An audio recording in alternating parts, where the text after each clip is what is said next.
Hey guys, welcome back to the channel. In this episode, we're going to be doing some wiring. Stay tuned.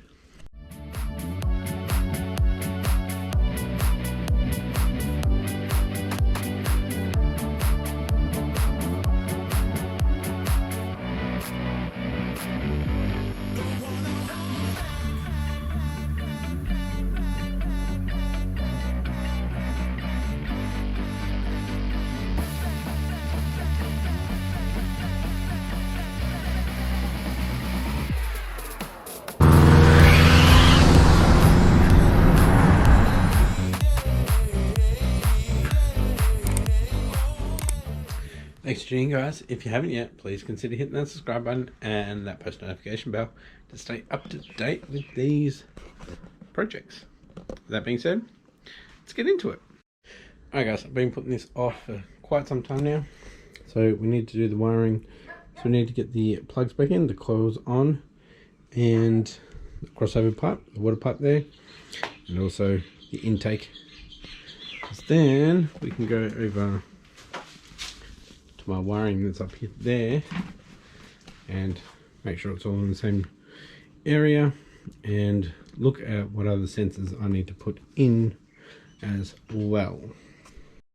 Alright, so before we can do all the wiring in the car and stuff like that, we need to get the sump back on. We need to not cut that flange off the up pipe. I need to cut that off and put the other one on, which is down there I think. And I need to get the drain sorted. I did find a fitting that's straight, well it's a T-piece. It's got a female and 2 males.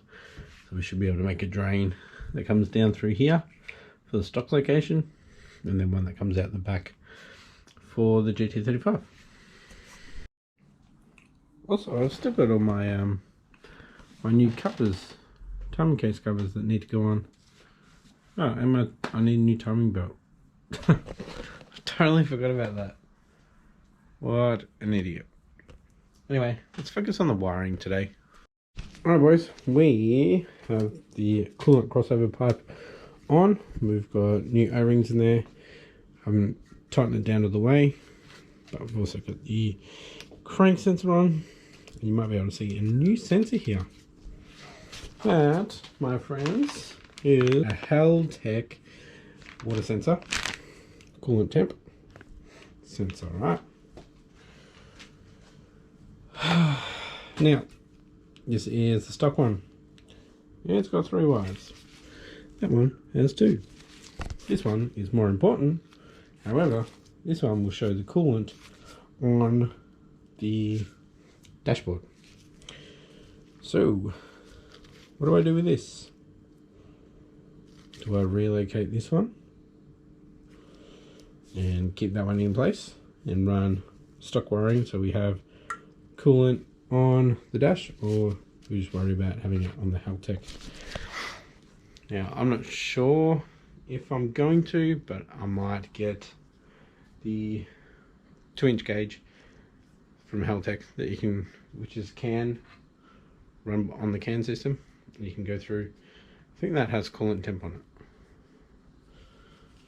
So yeah, I'm not sure if I can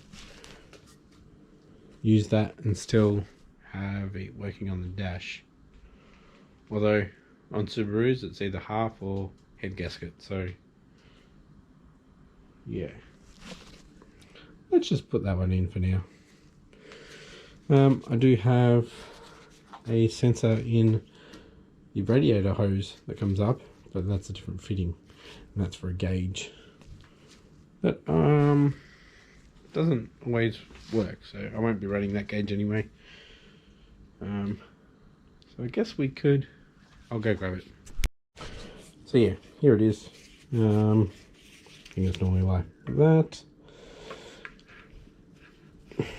So the wiring comes up and along here, but yeah, these sensors aren't the best. I was thinking of putting that one in here, but yeah, it's a different size. I got the thread for that one, so we'll just yeet that. No, I'll keep it, but I'll tighten that one up. So we've got to run some wiring for that. Right, so we've got the crank sensor, we've got the cam sensor over here already sitting waiting to go. Have a coolant pipe we need to put in. It comes down here to the water pump. I haven't got the water pump on yet, silly me. Won't be putting any of the accessories on just yet, but we need to work out that wiring. Alright, it's come together. Got the water pump on. They're all tightened up. They're all tightened up. That's not. We'll get the bracket on here for the tensioner, which is there. And then we'll put the back covers on. So once we put the back covers on, we can get the cam gears on, and then we'll start fiddling around with the wiring. Alright boys, we're getting there. Got the new rear cover on the right hand side, got the old one there. There's a couple of little scuffs here and there, but that's okay. And we have a new one up here, which is the right hand side. For this one, we need a new left hand side one, which is the one that's scrubbed through. The reason it scrubbed through was when I had the intercooler pipe coming up here, it was actually resting on it and putting pressure onto the cam down here. So yeah, it scuffed through. Lots of junk, and yeah, I will get another one. That can do that in the car, very easy. It's just the 4 bolts and it'll swap over. So yeah, I'll go grab the wiring and place that over, or under and over, and I'll get to maybe wrapping it up. Alright boys, so I've got it basically laid out how it is. I've got some things plugged in that I've got there, so cam, crank, this is the water one. It doesn't connect anymore because that's 3 pin, that's 2 pin. Got fuel evap. I don't know if I'll use that, or maybe I will. Shit's on the stock system there. Got an oil pressure, and we've got the power steering. So over here we've got an earth. Now when I put it all apart, I traced it back and see what that earth was for. It's actually shielding earth for the knock sensor, the cam, knock sensor and crank. So crank, and then that's for all of them. It's for the knock, the crank and the cam. So that's the shielded one in there. So that runs all the way across the engine. So this connector on the right hand side of the engine, use the shielded ones. So it only gets earthed at one point.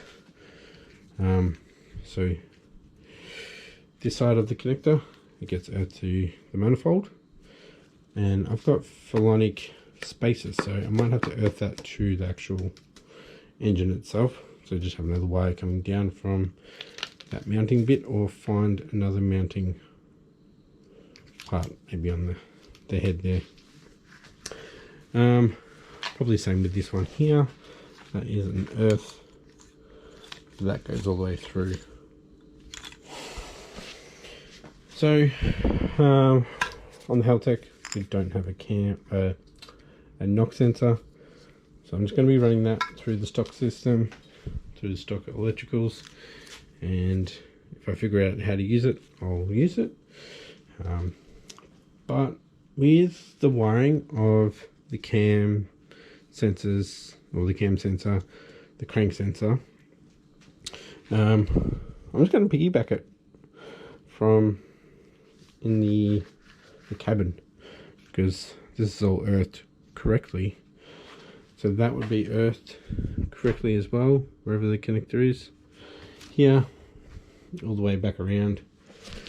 But I'll double check, make sure it's earthed correctly, and we'll just cut them short. So on that side of the terminal for the Heltec, it earths back into the Heltec, I believe. Yeah. I don't think I'll be taping this up tonight. I need to have a look at the water. Yeah, I'm not going to run 2 water sensors, that's just silly. Coolant temp, should I say. But with this connector over here, you can see how much I've actually taken out of it, how much I've stripped out. These are all the motors and stuff that were on the TGVs. So that's half of them there gone. So I need to weigh in an intake air temp, which I'll go grab now. So there is the air temp sensor. I need to get a bung into the cooler pipe. I can't weld onto the cooler pipe with my welder, so I've got to work that out. Yeah, so I'll be running that wire up with this bunch here. This bunch goes to the throttle body. So we've got, what's that one? Throttle position. Then we've got idle air control and map. So map will be definitely one that goes into, well, they all will be. We'll go into the Heltec. It's a lot of wiring to go through, but I've got to start somewhere. See, I'm not going to be running all new wiring. We're just going to mostly piggyback with the air sensor. I'll probably just crimp onto one of these and then take it from the other side as well, so we can just pull apart this connector and just disconnect the whole harness. So we should be good there, because I don't want to have like an extra couple of wires just coming across and we have to pull everything back. Just easy to have the 2 connectors. If I'm feeling up to it later on, I might rewire the whole thing, make it all good. That would probably be if I get a better ECU, so we can have more inputs, outputs, stuff like that. So yeah, I've got a wiring harness already, and that means we'll have extra wire, so we could run the lengths. I don't think the length of the harness is long enough anyway. I think it's more designed for a piggyback style. I'll go grab it out and show you. I don't think I've shown you yet. There you have it, wiring harness. Elite 750 basic. Same as the 550. So I've got some shielded ones in there. And injectors, coils, fans, power, earths. We will work it out. I've got the wiring harness, or the wiring diagrams printed off. They're just sitting on the dash for the Subaru, and obviously Heltec comes with all that. And once I hook it up to the computer, we can just go through that and assign which wires do which. So that'll make it easy. Sweet.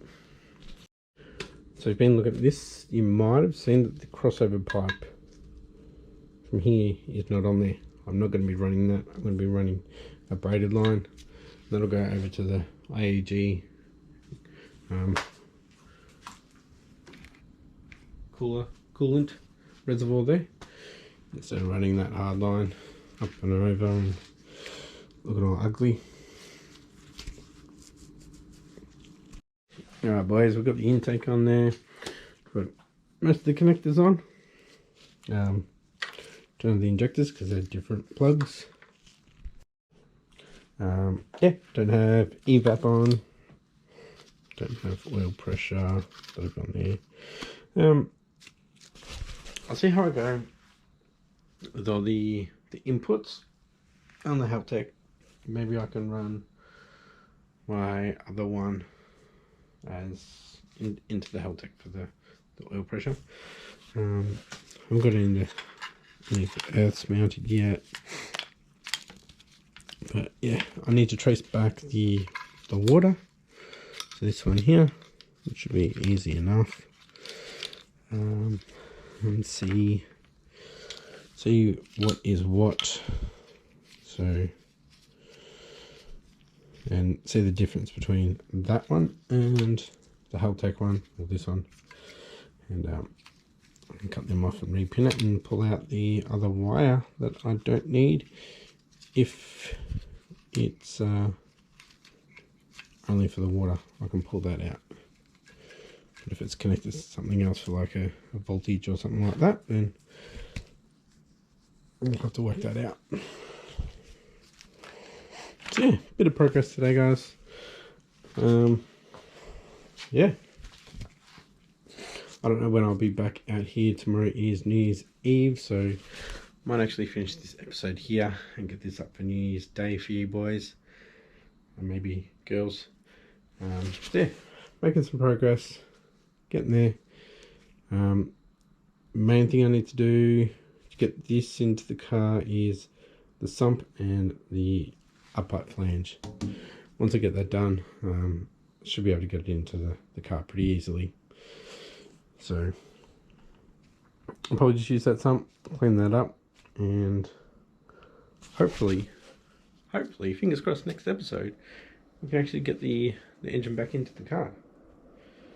Although it will be coming out in a couple of months, like I keep saying, to get the cams, and it'll only come out once I get the R35 injector coils as well. There's no point in getting it out more than once. I might need to tap that in a little bit. That's on a bit of an angle. Silly me. Anyway, thanks for watching, guys, and I'll catch you next episode. Bye.